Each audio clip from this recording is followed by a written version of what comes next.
ba Allah ne dai yake kenan sai ga tana a nan garin Gashuwa tana tafiya da kanta.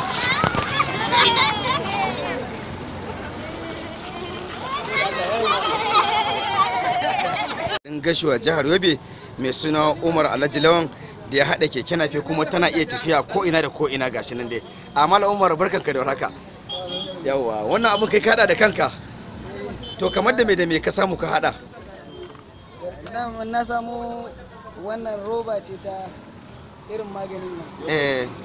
Yine ne yanka ta haka. Na'am, ka hada. Kuma mota ne na radio. Na radio. Na injin radio, moto na radio. Wannan kuma murfin abin nan lemo. Murfin lemo ne. Na'am, Yine na hada na sa jam na bani. Wannan abu muke gani kaman batir kuma. Batirin waya. Kaman batir muke kallo na waya a ciki ko?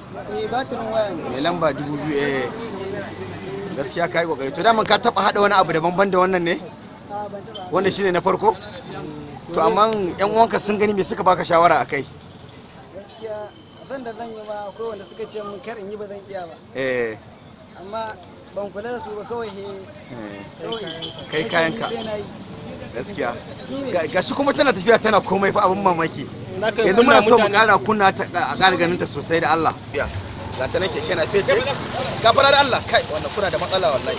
Keke na fece ne ga ta nan dai da kanshi ya hada ta ga ta nan kun ganta dai kuma gudu ne da ita dan za ta iya zuwa waje da yawa gaskiya Malam Umar kai kokari Allah ya kara basira. Kun ji kukanta?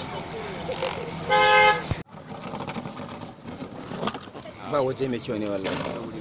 Dole